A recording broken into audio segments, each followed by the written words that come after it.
Yes welcome students to my channel biology classes.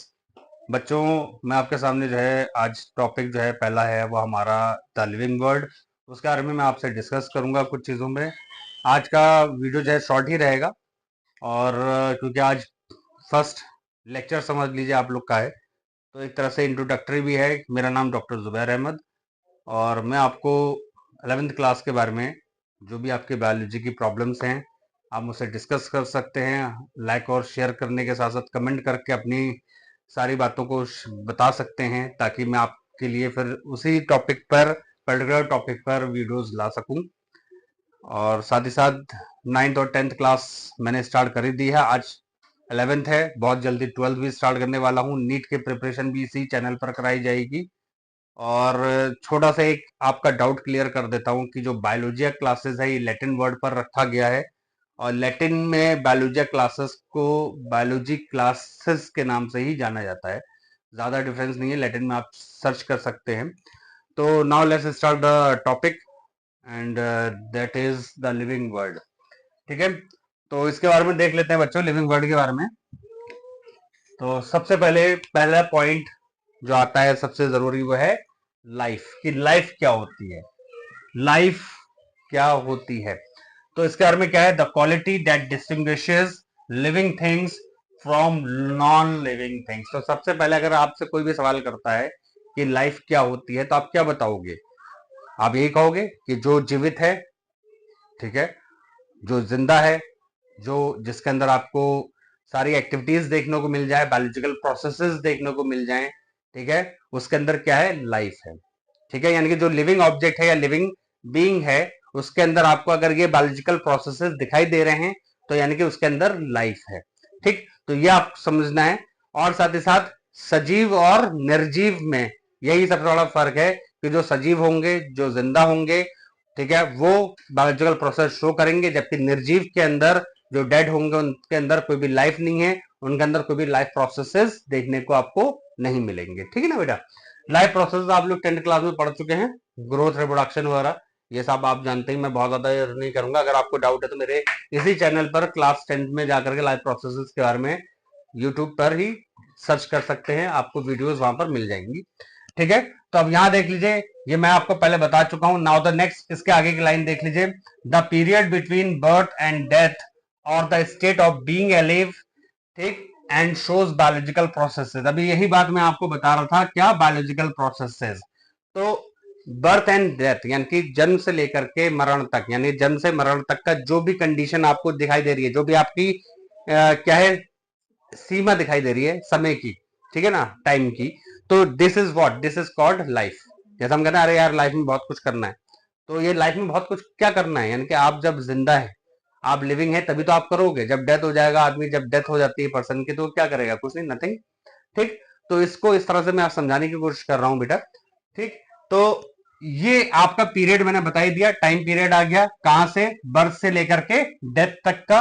ठीक, तो या फिर जिंदा रहने की अवस्था को भी लाइफ कहा जाता है। जैसे जिंदा कोई भी लिविंग है, बीइंग अलाइव, तो क्या शो कर रहा है, लाइफ ही शो कर रहा है। ठीक है, और साथ ही साथ क्या दिखाएगा कोई भी लिविंग ऑब्जेक्ट, वो बायोलॉजिकल प्रोसेस जो मैंने अभी आपको बता दिया। ठीक है, ज्यादा रिपीटेशन नहीं, फिलहाल आप सुन ले, समझ चुके होंगे इस बात को। ठीक है, now the next point is the capacity और homeostasis, organisation, growth, metabolism, adaptation, response to stimuli and reproduction. तो अगर देखा जाए तो देखिए, मैं आपको बताऊं, ये सब जितने भी मैंने पॉइंट्स लिखे हुए हैं यहाँ पर, ये क्या है, एक यूनिक फीचर है या कैरेक्टरिस्टिक है या कैरेक्टर कह लीजिए किसी भी लिविंग ऑर्गेनिज्म का। ठीक है, ये सब डिटेलिंग भी होगी क्योंकि आज बिल्कुल फर्स्ट क्लास है, तो मैं बहुत ज्यादा तो नहीं, हाँ ये आपका इंट्रोडक्टरी एक तरह से मैं बता रहा हूँ कि लाइफ और लिविंग बीइंग क्या है और उनके अंदर क्या यूनिक फीचर्स हो सकते हैं, तो उसको समेट करके इसी में ला करके बता रहा हूँ। इसकी डिटेलिंग आपका नेक्स्ट वीडियो से स्टार्ट कर दूंगा। तो कैपेसिटी ऑफ होम्योस्टेसिस, यानी कि कैपेसिटी का मतलब आप जानते ही हो, ठीक है भाई, मेरी इतनी कैपेसिटी में इतना काम कर सकता हूं। ठीक है, मादा जिसे कहते हैं, कुव्वत, ताकत। ठीक है, तो ये सब आप कह सकते हैं कि भाई जो होम्योस्टेसिस का मतलब आप समझ लो, 10th क्लास में भी पढ़ा होगा कि हमारा जो बॉडी का इंटरनल टेम्परेचर होता है वो मेंटेन करना, सस्टेन करना। ठीक है, और जैसे हमारे बॉडी टेम्परेचर 37 डिग्री सेल्सियस, ठीक है ना, तो ये हमारी बॉडी चाहे वो सर्दी गर्मी बरसात हो कोई सा भी मौसम हो कहीं पर भी आप चले जाएं, तो हमारी बॉडी जो है वो इंटरनल क्या करती है, सस्टेन करती है, यानी मेंटेन करती है हमारे टेम्परेचर को, यानी कि हमारी बॉडी के अंदर होम्योस्टेसिस सस्टेन रहता है, ठीक है, इंटरनल टेम्परेचर रेगुलेशन, ठीक है, ये कैपेसिटी हो गई हमारी बॉडी की, ठीक है। उसके बाद ऑर्गेनाइजेशन, तो अगर लाइफ है तो होम्योस्टेसिस भी देखने को मिलेगा, अगर लाइफ है तो आपको ऑर्गेनाइजेशन भी देखने को मिलेगा। जैसे हम लोग लिविंग बीइंग्स हैं, हमारे अलावा बहुत से लोग हैं, एंट की बात कर लो, एनिमल्स की बात कर लो, बर्ड्स की बात कर लो, ठीक है ना बेटा, तो आपको क्या दिखाई देगा, ऑर्गेनाइजेशन दिखाई देगा, समूह दिखाई देगा, यानी कि एक तरह से आप ये कह लो कि भाई कहीं ना कहीं रिलेशंस, ठीक, आपस की स्पेसीज के रिलेशंस, ठीक है। जैसे आंट है, ये एक सिंगल स्पेसी है, उसी की सिंगल स्पेसीज में जितनी भी आंट्स होंगी तो उनका आपस में रिलेशन, यानी कि वो कहीं ना कहीं ऑर्गेनाइजेशन है, यानी कि हमारा अब इसके अलावा भी है, जैसे हमारा एनिमल्स के साथ होता है, पेट्स के साथ होता है, पालतू जानवरों के साथ, तो वो भी एक हमारा ऑर्गेनाइजेशन हो गया। ह्यूमन बीइंग के साथ जैसा हमारी फैमिली हो गई, ये भी ऑर्गेनाइजेशन हो गया। तो कहने का सेंस क्या हो गया कि यानी कि समूह में रहते हैं कौन, living beings, living organism, living object, ठीक है। लाइफ, मतलब ये सब किससे रिलेट कर रहा हूं, लाइफ से ही रिलेट कर रहा हूं। अगर लाइफ है तो ग्रोथ भी है, ठीक है, ग्रोथ का अलावा आप जानते हो यानी कि वृद्धि होना, ठीक है, डेवलपमेंट हो गया एक तरीके से, सेल डिवाइड होते हैं, ठीक है, आप उसके अंदर माइटोसिस और मियोसिस का भी मैंने आपको एग्जांपल आप लोगों ने पढ़ा होगा, मैंने आपको 10th क्लास में भी बताया है, अगर आप चाहें तो उसमें जाकर के देख सकते हैं, ठीक है। तो साथ साथ मेटाबॉलिज्म, ये भी इंपॉर्टेंट फीचर होता है किसका, लिविंग ऑर्गेनिज्म का, और लिविंग ऑर्गेनिज्म क्या शो करते हैं, लाइफ। तो मेटाबॉलिज्म में आप देख लीजिए, यहाँ पर दो तरह के हो गए, इसके टाइप्स होते हैं, कैटाबॉलिज्म और एनाबॉलिज्म। तो यहाँ अगर आप कैटाबॉलिज्म और एनाबॉलिज्म की बात कर लें, ये मैं डिटेल करूंगा, बहुत ज्यादा अभी कुछ नहीं बता रहा। कैटाबॉलिज्म में जो है कहीं ना कहीं क्या होता है, ब्रेकडाउन होता है कॉम्प्लेक्स से सिंपलर में, जबकि एनाबॉलिज्म में सिंपलर से कॉम्प्लेक्स मॉलिक्यूल्स बनते हैं। ये सब डिटेलिंग होगी, आपको सब बताऊंगा, ठीक है ना, डोंट वरी। अच्छा, फिर आता है एडेप्टेशन। एडेप्टेशन मतलब क्या हो गया जी, जैसे कहीं पे भी आप जा रहे हो, मैं भी क्या है, मतलब मैं टेरेस्ट्रियल एरिया में रह रहा हूँ, ठीक है, जमीनी एरिया में रह रहा हूँ, यहीं से मैं ट्रांसफर हो गया, या मैं जॉब कर रहा था यहाँ पर जमीनी एरिया में, ठीक है, प्लेन एरिया में, अब मुझे भेज दिया गया जी हिमाचल चला गया मैं, ठीक है, या फिर मैं चला गया शिमला, तो वहां पर ठंड ज्यादा हो गई, ठीक है ना, तो पहले मुझे थोड़ी सी दिक्कत होगी, मुझे कोई प्रॉब्लम होगी, समस्या मेरे साथ क्या खड़ी होगी, वहां जल्दी मैं अपने आप को अडेप्ट नहीं कर पाऊंगा, ठीक है। लेकिन धीरे धीरे क्या होगा, मेरी बॉडी फिर क्या करना शुरू कर देगी, अपने आप को ढालना शुरू कर देगी, यानी कि फिर 2 4 6 महीने के अंदर अंदर एडेप्टेशन मेरे अंदर नेचुरली आ जाएगा। तो एडेप्टेशन जो होता है ये सबसे इंपॉर्टेंट फीचर माना गया है किसी भी ऑर्गेनिज्म के सर्वाइवल के लिए, उसके जीवित रहने के लिए एडेप्टेशन बहुत जरूरी है। एडेप्टेशन का मतलब क्या होना, अनुरूप ढलना, किसी भी एनवायरमेंट के अनुरूप ढलना, यानी कि उसके अकॉर्डिंग अपने आप को मेंटेन कर लेना, सस्टेन कर लेना, ठीक है ना बेटा। तो ये भी लिविंग ऑर्गेनिज्म के लिए और लाइफ के लिए एडेप्टेशन जरूरी है। नेक्स्ट आता है रेस्पॉन्स टू स्टिमुलाई। तो ये स्टिमुली होते क्या है, तो कब मैं बात बताऊं, जैसे कि कोई आप बैठे हैं, आपके फ्रेंड ने मजाक में एक पिन चुबो दी, आपको बिल्कुल अंदाजा नहीं था कि आपके साथ ये कुछ होने वाला है, तो फौरन आपकी बॉडी क्या होगी, एकदम से रेस्पॉन्स देगी, एकदम से झटका लगेगा आपको, जैसे मान लीजिए हाथ में लगाना हुआ, मैंने कोई पिन अपने फ्रेंड को लगाई पीछे से, तो एकदम से उसको जैसे ही एहसास होगा कोई चीज चुभी, तो फौरन वो अपना हाथ हटा लेगा या अपनी बॉडी को मूव कर लेगा, ठीक है ना। तो ये कहने का सेंस क्या हुआ कि ये जो पिन चुभाई जा रही है डेट इज स्टिमुली, और जो हम अपने आप को मूव कर रहे हैं उससे बचाने के लिए वो हो गया स्टिमुलाई, वो सॉरी रेस्पॉन्स। रेस्पॉन्स जो है वो अगेंस्ट द स्टिमुली होता है। ये आप ये कह सकते हो कि एक तरह से किस में आता है, कॉन्शियसनेस में आता है। किस में आता है बेटा, कॉन्शियसनेस, यानी कि आप कितने सक्रिय हैं, आपका मस्तिष्क कितना सक्रिय है, आप कितनी जल्दी से अपनी, मतलब एक्शन का रिएक्शन होता है, जैसे एक्शन हो गया आपका पिंच भाई, फौरन आपकी बॉडी रिएक्ट करेगी, आपको फौरन क्या करेगी, डिफेंड करेगी, ताकि आपको उससे बचाया जा सके। जैसे गर्म पानी आप देखोगे, ठीक है, आप देख रहे हो गर्म पानी तो आप खुद भी नहीं जाओगे, गर्म पानी अगर गिर गया फौरन अपना हाथ हटा लोगे, गर्म कब आप पकड़ोगे नहीं, फौरन आपकी फिंगर अपने आप हट जाएगी, ठीक है। तो ये सब चीजें देखने को मिलता है, ये सब क्या है आपका किसमें आता है, रिस्पॉन्स टू स्टिमुली। तो ये चीज आप समझ लीजिए, आसान है, कोई ऐसी दिक्कत वाली बात नहीं है। और अगर लिविंग है और लाइफ है तो उसके अंदर रिप्रोडक्शन भी होगा, तो जाहिर सी बात है जब लाइफ होगा तभी रिप्रोडक्शन होगा। लिविंग ऑर्गेनिज्म के अंदर सबसे खास फीचर जो होता है वो क्या पाया जाता है, रिप्रोडक्शन का। अगर रिप्रोडक्शन नहीं है तो लाइफ भी नहीं है, ठीक है ना। तो हमारी जो जो दुनिया चलती चली आ रही है हजारों साल से, लाखों साल से, वो सिर्फ और सिर्फ किसकी वजह से चलती चली आ रही है? बिकॉज ऑफ द रिप्रोडक्शन, क्योंकि सेल्स लाइव हैं, ऑर्गेनिज्म लिविंग है, ठीक, तभी रिप्रोडक्शन हो रहा है, अदरवाइज नहीं होता। दुनिया कब की खत्म हो जाती है अगर लाइफ नहीं होती तो ये पॉइंट आपको मेरे बच्चों समझ में आ गया होगा। बहुत ही ध्यान से सुनना, ठीक है। उम्मीद करता हूँ पॉइंट आपको क्लियर होते जा रहे होंगे, आपको इजिली अंडरस्टैंडेबल होंगे।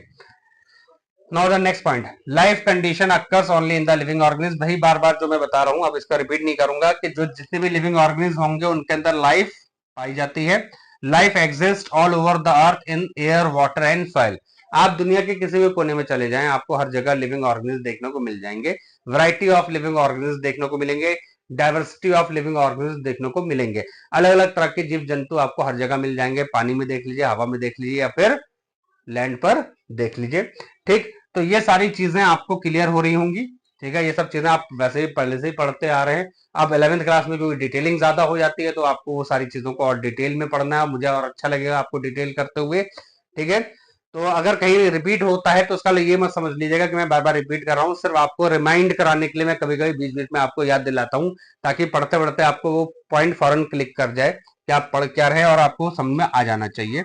अच्छा, नेक्स्ट जो लास्ट पॉइंट लिखा हुआ है वो क्या लिखा है? The objects exhibiting growth, development, reproduction, respiration, responsiveness are known as living beings.